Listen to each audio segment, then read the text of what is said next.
How much did you keep up with baseball in prison? I didn't. I mean, we only got a chance to watch baseball games during the playoffs. Every October, in United States Atlanta Penitentiary, inmates are allowed to watch the World Series on TV. For convict Willie Aikens, the experience always sparked a trip down memory lane. And Willie Aikens, the batter. Deep right center field. And Willie Mays Aikens just broke into his home run trot. In Game 1 of the 1980 World Series, Willie Aikens hit 2 home runs. Well hit, way back. This is maybe out of here. It is. In Game 4, he smashed 2 more, setting a World Series record, and overnight, he was a baseball star. During that same World Series, Aikens used cocaine every day, never knowing drugs would one day land him here. I didn't know being an ex-professional baseball player if it was going to be a plus for me or it was going to be a negative day. What was it, a plus or a negative? With most people, it was a plus. When I got to Leavenworth, the guards, they already had a job for me. I was taking care of the softball field. They knew I was coming. The slugger had a tough start in life. Raised in South Carolina in the early 60s, in a time of segregation and civil rights protest, Willie picked cotton to help the family get by. Behind their 2-room shack that had no running water, young Willie's alcoholic stepfather repeatedly threatened to kill Willie's dog, and finally did, leaving it in the yard. At 12, Willie saw his stepfather stab his mother in the neck, nearly killing her. In 1994, Aikens was convicted for selling 64 grams of crack to an undercover officer. Along with a gun charge, the 39-year-old was sentenced to 20 years, 8 months at Leavenworth, a maximum security prison. I mean, there's people that have murdered people and you know, have got lesser time than that. In the 90s, federal sentencing guidelines for crack convictions were harsher than those for powder cocaine by a ratio of 100 to 1. Racial discrimination. Crack cocaine was prevalent in the black community. Powder cocaine was prevalent in the non-African American community. And somehow a combination of that led to these horrendous and unfair guidelines. So Willie, I have something here. You had sent Mr. Gillick a letter, but at the top there's a handwritten note. Can you read for us what you wrote for him there? These last 10 years has been a tremendous struggle for me. Will you please try and do whatever you can? Drop me a line if you get a chance. Thanks.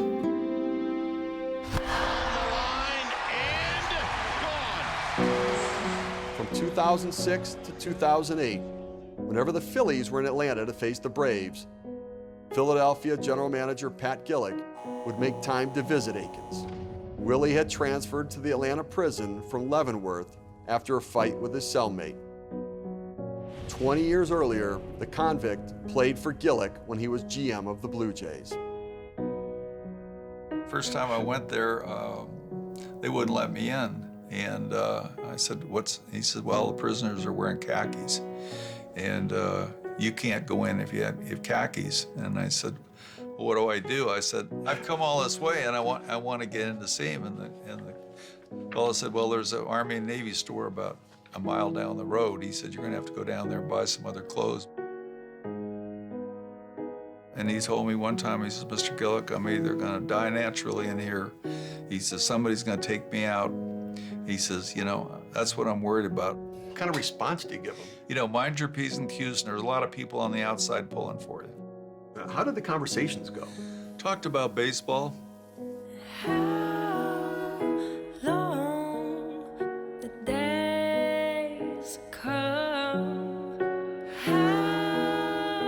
Where the prison is located in Atlanta, you could see the lights of Turner Field. On December 20th, 1983, the Blue Jays traded for Aikens. Despite hitting 300 and having clubbed 23 homers the previous season, most Major League organizations, including the Royals, wanted no part of Willie Aikens. I think they wanted to separate as much as they could from the past, what they deemed to be a blight on their history.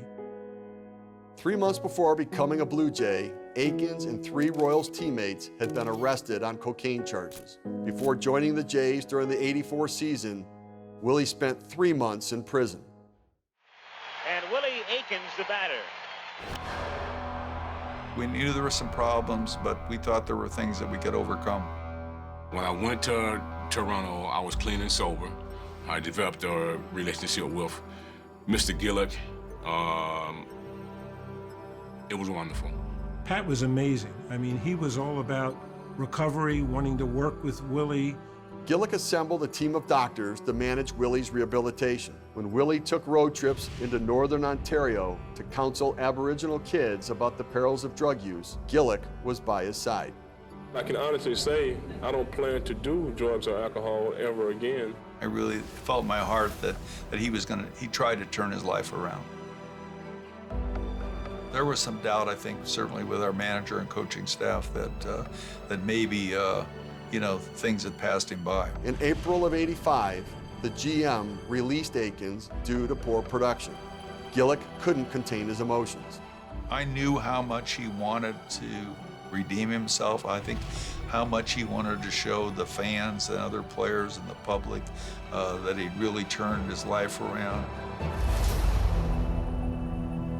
That same season, the Jays franchise secured their first playoff berth. The Jays have won it! They've won the Eastern Division Championship! Over the next 6 years, Aikens played in Mexico, became a father twice, and was often high on cocaine before retiring from baseball in 1991.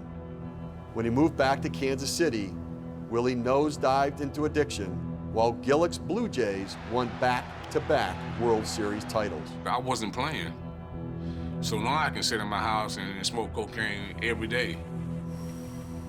Well, I used to sit down here and rock up cocaine. I would sit down here and I would smoke for so long, my body wouldn't even feel the cocaine anymore.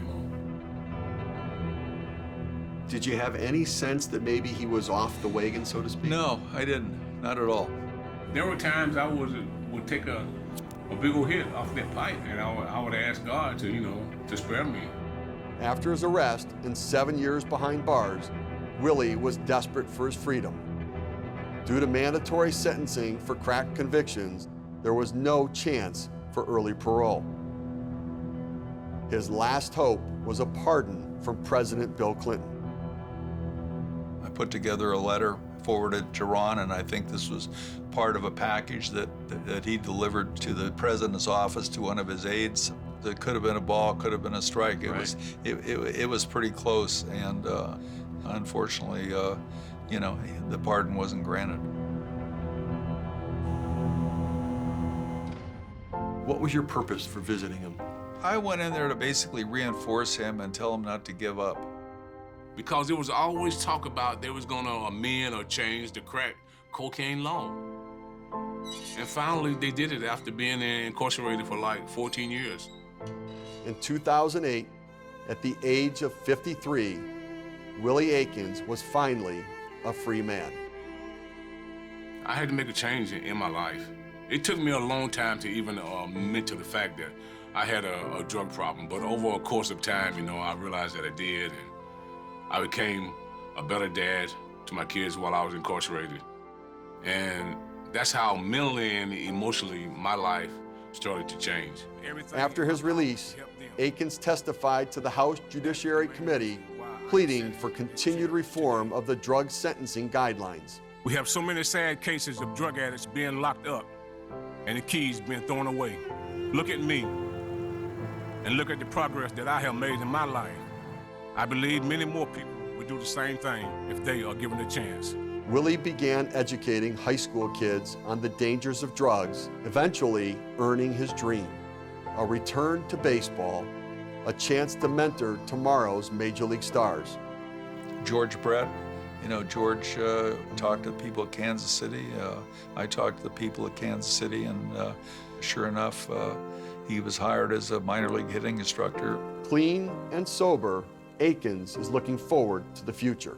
Praise God today that He has allowed me to have a baby. a 5-year-old, and I'm experiencing stuff right now that I never got a chance to experience with my older daughters. But what's the rest of the journey look like? What's the story look like at the end? Right now, I'm praying and hoping that I can continue to make good choices in my life. I wanted to let Mr. Gillick know that, how much I really appreciate our relationship that we've had over the years. We haven't seen each other a whole lot. He's busy, and we live in different states, different cities. But I wanted Mr. Gillick to know that, hey, at one of the lowest points in my baseball career, that he was the person that came through and rescued me. It was great. I really enjoyed it. Could you get this guy out? Oh, I think I... Mr. Gillick. Oh! How are you doing? Man, you? Good to see you. Good to see you too.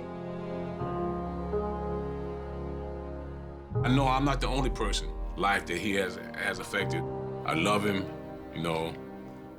I want him to continue to be a part of my life. Hopefully we'll stay in contact more and better, and I'm very thankful for that. We never know what's gonna happen in our lives, Get the opportunity to see you, Mr. Gillick, and thank you for everything that you've done for me and being behind my back. And you did it for yourself, babe. You did it for yourself. Well, you didn't have to come to USP Atlanta and visit me like you did. Yeah, but you did it for yourself. No. You can be good at what you do in this world. You can be